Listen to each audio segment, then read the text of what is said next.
அதிகம் விளையாடிவிட்டோம். இப்பொழுது காலன் வருவான். எவ்வாறு நீங்கள் காக்கும் பூமியை அந்த இருளில் தூக்கி வீசினேனோ அதே போன்று உங்களையும் இருளில் வீசி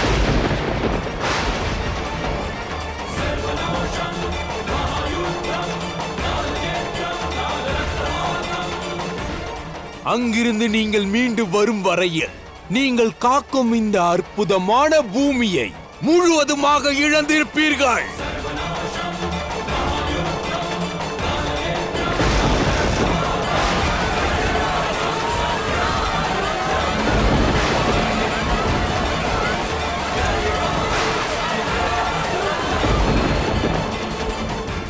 அதோடு நீங்கள் காக்கும் பூமியே இல்லை என்றால் உயிர்கள் அழிந்த பிறகு உலகை காப்பவர் யாரை காக்கப் போகிறார்?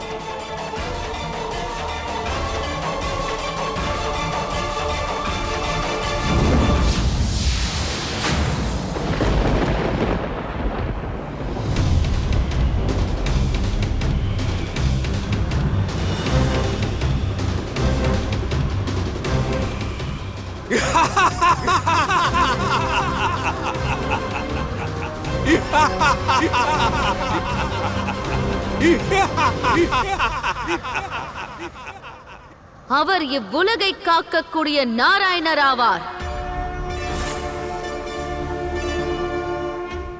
எந்த ஒரு இருளும் நாராயணரின் ஆற்றலை தடுத்துவிட முடியாது.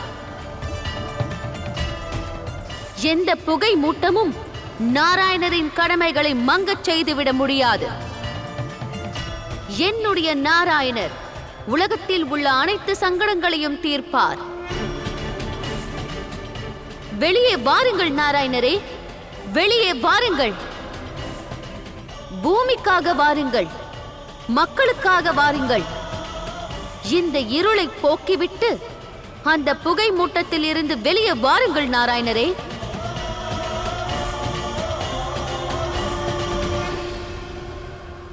இரண்யாக்ஷ் வீசிய வலையை உடைத்துக் கொண்டு வெளியே வருவது இந்த நாராயணராலும் முடியாது தேவி.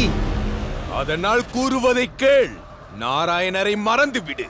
உன் எதிரே நிற்பவனை மனதார ஏற்றுக்கொள்.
இது என்ன பிராணி?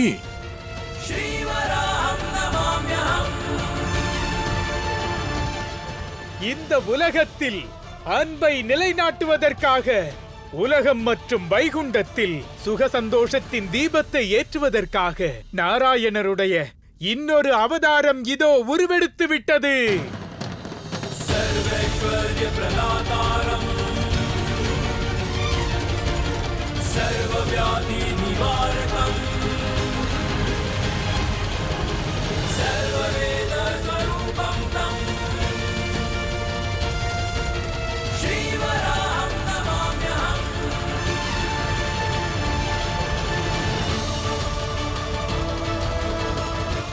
நாராயணருடைய இந்த மூன்றாவது அவதாரம் வராக அவதாரம் என்று போற்றப்படும்.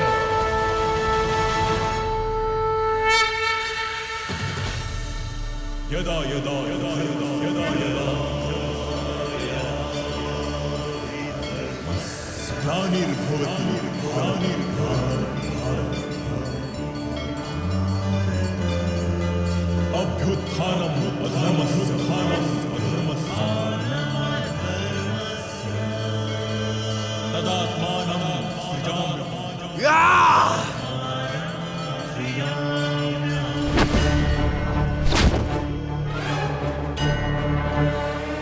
உனக்கு கிடைத்த வரத்தை மீண்டும் ஒருமுறை நினைத்துப் பார் இரண்யாக்ஷா. நீ என்ன வேண்டினாய் அதை நான் கூறவா? உன்னை தெய்வமும் அழிக்க முடியாது, மிருகமும் அழிக்க முடியாது.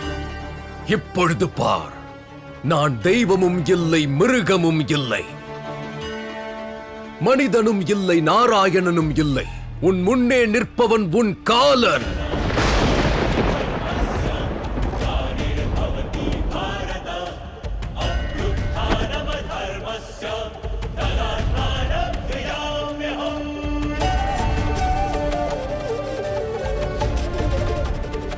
இனி வாதம் விவாதம் தேவையில்லை.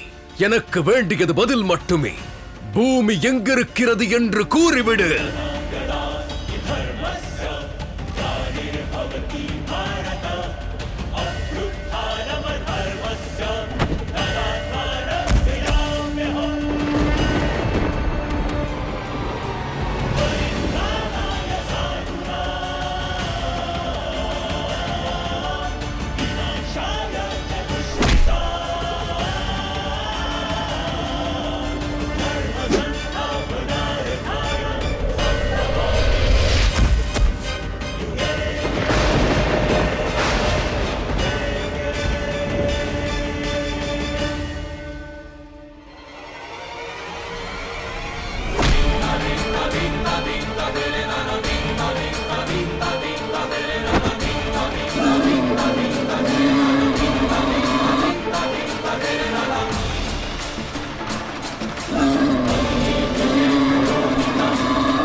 சொல், பூமி எங்கிருக்கிறது?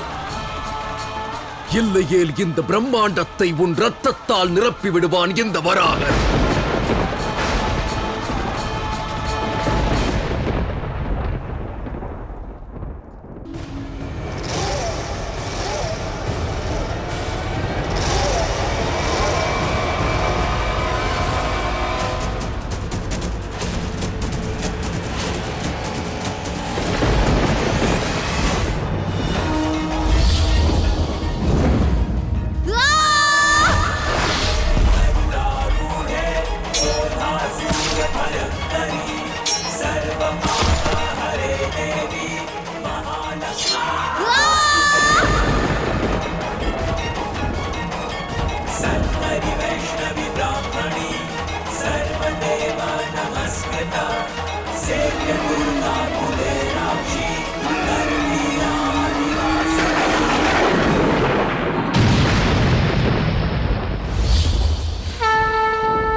அற்புதம்! லக்ஷ்மி நாராயணர் அன்பு புனிதமானது. அவருடைய கடமை, அவருடைய தர்மம். உத்தேசத்தை நிறைவேற்றும் வகையில் எவ்வாறு தேவி லக்ஷ்மி நாராயணரின் துன்பங்கள் தனக்குள் ஏற்றுக்கொண்டார்கள்? நாராயணர் வராகனானார். தேவி லக்ஷ்மி வராகி அவதாரத்தை பூண்டார்கள். வணக்கம்.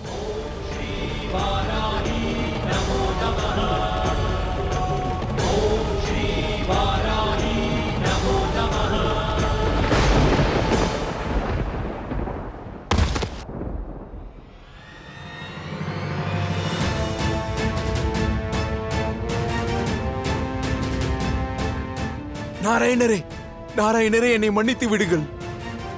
பூமி இருக்கும் இடத்தை கூறிவிட்டேன். இன்னும் எவ்வளவுதான் என்னை தண்டிப்பீர்கள்? மன்னித்து விடுங்கள் நாராயணரே. இது பூமியை திருடியதற்கான தண்டனை. ஜீவராசிகளின் உயிரை பறிக்க முனைந்ததற்கான தண்டனை. இதற்கு என்றும் மன்னிப்பு கிடையாது. மரணம் ஒன்றே தீர்வு.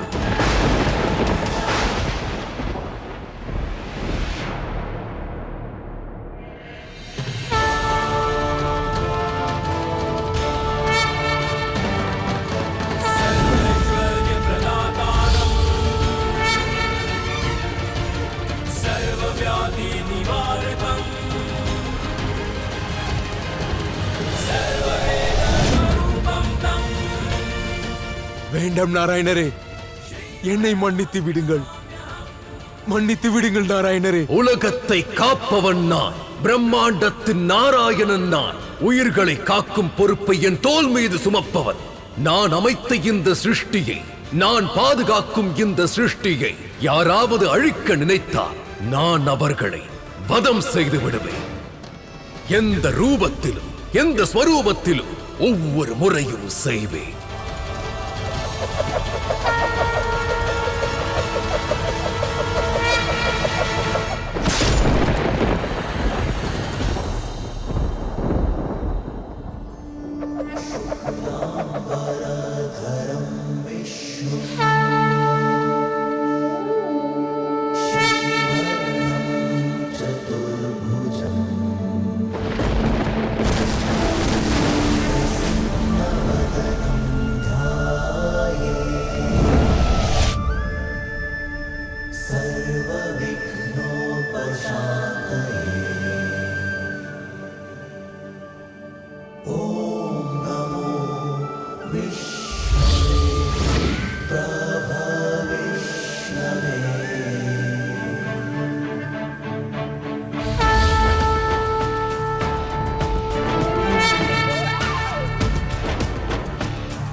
எப்பொழுதெல்லாம் தர்மம் மற்றும் சத்தியத்திற்கு அழிவு ஏற்படுகிறது, அதர்மம் தலைவிரித்தாடி மனிதர்களை கொள்கிறது.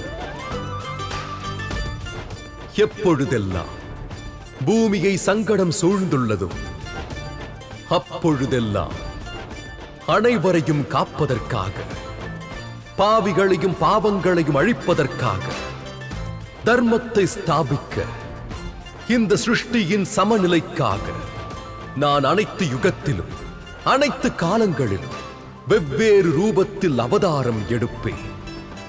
இந்த நாராயணன் தன்னுடைய கடமைகளை நிச்சயம் நிறைவேற்றுவார்.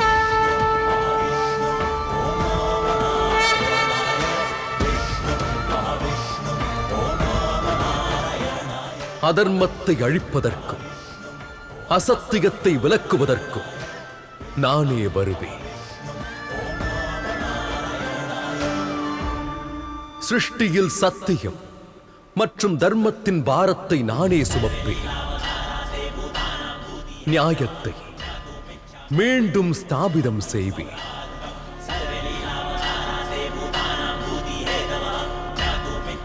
ஜனனம் மற்றும் மரணத்தின் நியதிகள், இந்த சிருஷ்டியின் சமநிலை என்னோடுள்ளது, இவ்வுலகின் நாராயணனோடு உள்ளது. ஸ்ரீ நாராயணர் வாழ்க! ஸ்ரீ நாராயணர் வாழ்க!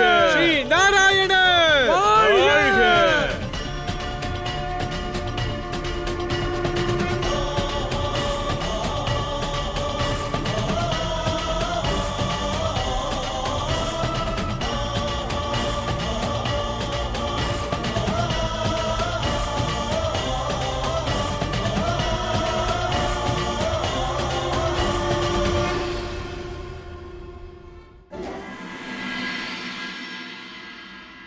எங்களை மன்னித்து விடு மகளே.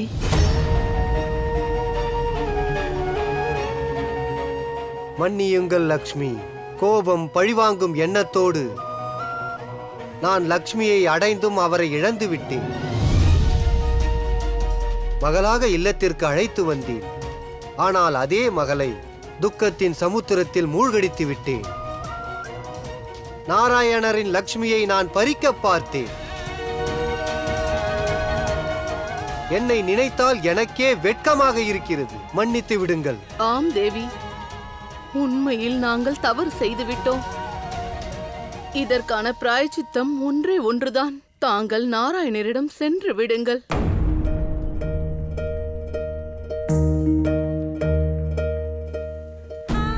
தாயே, தாய் தந்தையின் கரங்கள் மன்னிப்பு கேட்கக்கூடாது, ஆசீர்வாதம் மட்டுமே அளிக்க வேண்டும். மகளை தேவி என்று அழைத்து அவளை ஒதுக்கி வைக்காதீர்கள். எனக்கு பழிவாங்கும் அக்னியின் வெப்பத்தோடு அன்பெனும் நல்ல விஷயங்களையும் கொடுத்துள்ளீர்கள். என்னுடைய குழந்தை பருவம், என்னுடைய குறும்புத்தனங்கள் எல்லாம் இந்த இல்லத்தில் நடந்துள்ளது. எப்போது நாராயணர் என்னை விவாகம் செய்வாரோ அப்போதுதான் நான் இந்த இல்லத்தை விட்டு வெளியே செல்லுவேன். அதோடு நீங்கள் இருவரும் அன்போடு எனக்கு கன்னியாதானம் செய்து வையுங்கள்.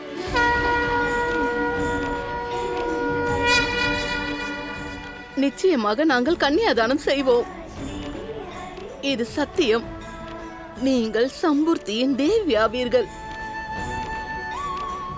உங்கள் சொற்களால் நீங்கள் எங்களுக்கு அன்பென்னும் மழையை பொழிந்து விட்டீர்கள் தேவி. நாங்கள் செய்த சதியை மறந்து கௌரவம் கொடுத்தீர்கள். நீங்கள் இந்த உலகத்தில் மகளுக்கான பெருமையை சேர்த்து விட்டீர்கள். உங்களைப் போல் ஒரு மகளை அடைந்து தாய் தந்தை என்ற பெயரில் நாங்கள் இருவரும் போற்றப்பட்டோம் தேவி. செய்த தவறுகளை இப்போது நாங்கள் உணர்ந்து விட்டோம். நாராயணருடைய ஸ்ரீயை உடனே நாங்கள் அவருக்கு அளித்து விடுவோம். இப்பொழுதே நாராயணரை சந்திக்கிறேன்.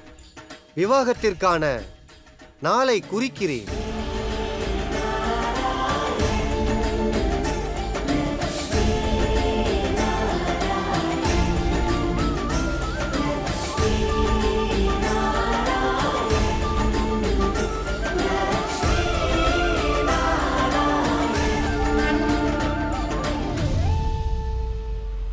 போதும் பிரபு, இதற்கு மேல் காத்திருக்க முடியவில்லை. அன்னை லக்ஷ்மி மற்றும் நாராயணரை ஒன்றாக வைகுண்டத்தில் பார்ப்பதற்கு மனது துடித்துக் கொண்டிருக்கிறது பிரபு. இப்பொழுது நீங்களும் அன்னை லக்ஷ்மியும் விரைவிலேயே உங்கள் இருப்பிடத்திற்கு, உங்கள் வைகுண்டத்திற்கு செல்லுங்கள் பிரபு. தயாராகுங்கள். இல்லை தேவர்ஷி, தேவி லக்ஷ்மி அன்பை மட்டுமே அறிந்திருக்கிறார்கள். ஆனால் அதை அடைவதற்கு இன்னும் சமயம் உள்ளது.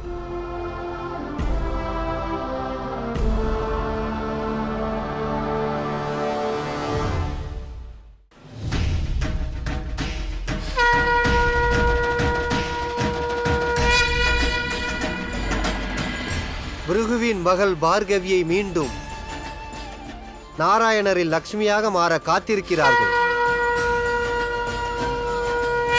அன்பிற்கான தேர்வு மற்றும் காத்திருந்தலை கடந்தும் உங்களுக்காகவே காத்திருக்கிறார்கள்.